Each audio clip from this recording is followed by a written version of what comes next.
Case summary. Hadley v. Baxendale is a landmark English contract law case decided in 1854 by the Court of Exchequer. The case is significant for establishing the principle of foreseeability in the context of consequential damages and breach of contract claims. Background facts. Claimant Joseph Hadley and his partners, who operated a flour mill in Gloucester. Defendant Baxendale, who was a carrier and the representative of Pickford and Company, a well-known shipping firm. Argument. Claimant's argument. Hadley argued that Baxendale's failure to deliver the crankshaft on time resulted in a substantial loss of profits, as the mill could not operate without it. Therefore, they sought to recover the lost profits as damages for breach of contract. Defendant's argument.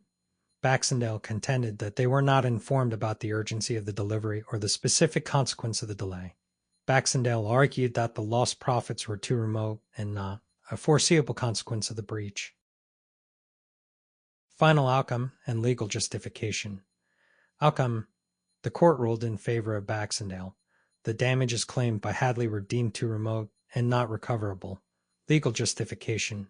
The court established a key principle regarding the recoverability of damages. For damages to be recoverable, they must be such as may fairly and reasonably be considered either arising naturally, according to the usual course of things, from the breach of the contract itself, or such as may reasonably be supposed to have been in the contemplation of both parties at the time they made the contract as the probable result of the breach.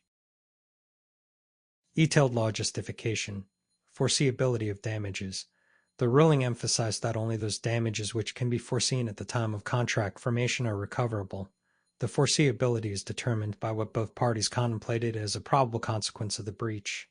Two limbs test. The court outlined what is now known as a two limbs test for remoteness of damages. 1.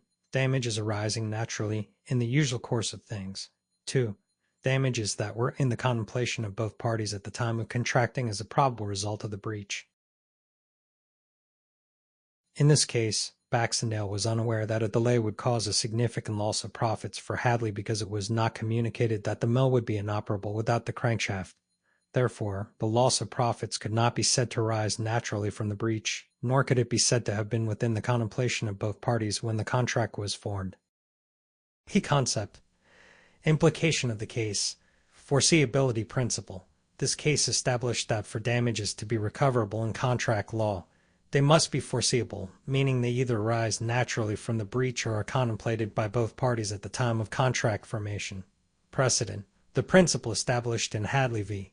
Baxendale has been widely cited and applied in subsequent cases involving contract breaches and damages, including cases like Victoria Laundry, Windsor v. Newman Industries and the Heron II. Key lessons. When entering into a contract, parties should communicate any special circumstances that might lead to significant losses if the contract is breached. Businesses must consider the foreseeability of damages when assessing their potential liability for breach of contract.